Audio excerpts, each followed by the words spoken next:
Tout d'abord, nous, à Human Rights Watch, on pense que c'est erreur de la part des États-Unis d'élever les sanctions. Et aussi, c'était une erreur de la part de l'Union européenne d'être devant le changement de mandat pour la commission d'enquête au niveau des Nations Unies, au lieu d'avoir la commission d'enquête, d'avoir un rapporteur spécial. Et ça, c'était quelque chose dirigé par l'Union européenne. Pour nous aussi, c'était une erreur. Troisième chose, c'est une erreur pour nous, pour l'Union européenne, de commencer d'élever les sanctions économiques au Burundi. Pourquoi? Parce que lorsqu'on parle de le Burundi, si on attend la parole des États-Unis et de l'Union européenne, ils parlent d'un changement systématique, ils parlent d'un avancement en termes de droits de l'homme au Burundi. Oui, bien sûr, on peut citer certains cas individuels, certains cas où il y a quelqu'un peut-être qui est relâché de la prison, quelqu'un, je peux dire, qui ne mérite pas d'être même emprisonné au début. Et voilà, donc c'est les choses, les avancements qui étaient faits aujourd'hui en termes de droits de l'homme, c'est quelque chose qu'on dit en anglais comme piecemeal. Donc, les petites choses, ça doit être pas. Vous avez une situation au Burundi où les médias indépendants continuent de faire leur travail, la plupart faire leur travail dehors de Burundi. Vous avez une situation où les opposants politiques, y compris par exemple les gens de CNL, ils sont accusés d'être rebelles, ils sont chassés de collines par les Imbonerakure de la CNDD-FDD.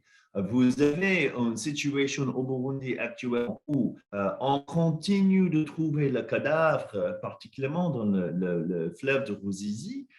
On continue de voir le cadavre qui continue d'être découvert par des paysans qui nous dit que tout à coup, les autorités sont arrivées, ils ont mis le cadavre dans un trou et ils ont dit aux gens, il ne faut pas parler de ce que vous avez vu. Donc, pour nous, à Human Rights Watch, une organisation qui se développe depuis longtemps, nous, on n'a pas ces changements. Bien sûr, Ndayishimiye, il n'est pas le même président du Nkurunziza. Bien sûr, il y a certaines choses qui étaient faites. Et en termes d'un changement, d'une avance systématique en termes de droits de l'homme, jusqu'à maintenant, on ne voit pas la même réalité de les États-Unis et l'Union européenne. Notre premier but, c'est de montrer aux gens, comme moi, je suis américain, je suis des États-Unis, j'ai payé la taxe, de montrer aux citoyens dans leur propre pays, soit européen ou soit ici aux États-Unis, que le gouvernement est en train de montrer une réalité que ne rend pas avec la réalité de Human Rights Watch et d'autres structures de droits, soit nationaux ou internationaux. Donc ça, c'est la première chose, de vraiment essayer de créer un petit peu de pression sur ce pays. Et secondo, de montrer au gouvernement de l'Union européenne et des États-Unis que les décisions que vous avez prises, on n'est pas d'accord. Nous, on n'a que la réalité, que vous parlez d'une réalité qu'on ne voit pas. Donc, c'est tout simplement d'annoncer publiquement qu'on n'est pas d'accord avec le fait.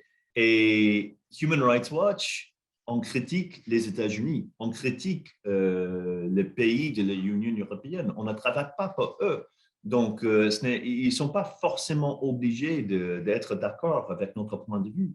Mais en même temps, on est indépendant. Le travail de Human Rights Watch, de Amnesty International, de Force, de APRODH, c'est un travail qui est bien apprécié par les gens qui suivent auprès de le Burundi. Et maintenant, c'est pour le gouvernement de Burundi, c'est pour les citoyens des États-Unis et de l'Union européenne de décider à eux-mêmes qui est en train de donner la réelle version des faits. Notre travail, c'est watchdog. Notre travail, c'est de tout simplement publier la version des faits en termes de droits de l'homme basée sur notre recherche. Et on va continuer de faire ça à travers le Burundi. Bien sûr, notre valeur, moi je crois, notre valeur, c'est tout simplement faire la recherche dans une manière indépendante et de continuer de publier ce que nous avons trouvé.